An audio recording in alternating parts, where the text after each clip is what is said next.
হ্যাঁ এভরিওয়ান, আসসালামু আলাইকুম। গতকাল আমরা মমিনে গেছিলাম। তো টিএমএসএস যে হসপিটাল, ওইটার সামনে একটা হচ্ছে লাটকা খিচুড়ি পাওয়া যায়, অর্থাৎ ঝোল খিচুড়ি যেটাকে বলে। তো আমরা খেতে গেছিলাম, মমিনের থেকে ওখানে যাওয়ার কথা ছিল, তো আমরা যাইতে পারি নাই। তো সময় ছিল না। তো আমার মা আজকে বাসায় লাটকা খিচুড়ি করছে। এই যে সেই লাটকা খিচুড়ি, এটা আমার ভীষণ পছন্দের। হুম, হালকা করে সবজি দিয়ে আহ, ডাল টাল দিয়ে রান্না করা হয়। এটা আমি অনেক ছোটোবেলা থেকেই খাই। অর্থাৎ আমি যখন আমাকে একটা স্কুলে ভর্তি করাই দিয়েছিল, ওই স্কুলেও এই লেটকা খিচুড়িটাই দিত। আমি তারও আগে থেকেই খাই। এটা হচ্ছে বেগুন ভাজি। মা হচ্ছে ফেসবুকে কি জানি একটা ভিডিও দেখছে, ধনে পাতা দিয়ে হচ্ছে ভিডিও, মানে বেগুন ভাজার একটা ভিডিও, সেটা দেখে বেগুন ভাজা দিছে খিচুড়ির সাথে। বেগুন ভাজা তো অসাধারণ। আর হচ্ছে সাথে একটা দিছে ডিম ভাজি।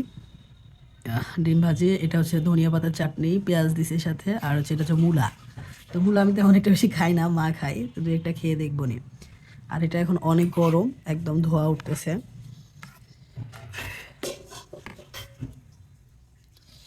গরম আছে।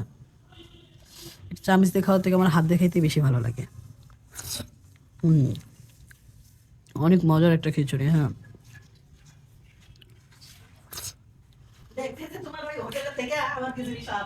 হুম,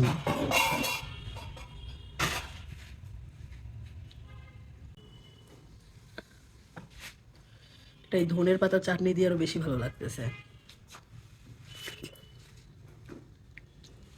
মূলা মূলা, ডিম ভাজি।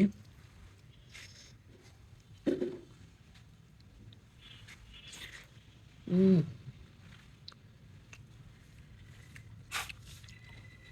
জোস লাগে খাইতে।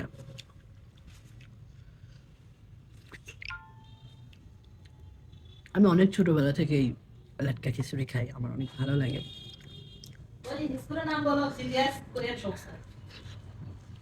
আমাদের গ্রামের ওখানে ছোটবেলায় একটা প্রকল্প আসছিল কোরিয়ান সংস্থা থেকে, নাম ছিল সিডিএস। তো ওখানে হচ্ছে গ্রামে যত বাচ্চা কাচ্চা ছিল, মানে একদম ছোট, তাদেরকে পড়াশোনা করাইতো এবং দুপুরবেলা এরকম খাওয়া দিত। সেখানে হচ্ছে এরকম লাটকা খিচুড়ি দিত। খিচুড়ির মধ্যে বড় বড় লাউ শাক, কোটাল পুঁই শাক। খিচুড়ি, এরকম লাটকা খিচুড়ি দিত, তারপর আলুর চপ দিত।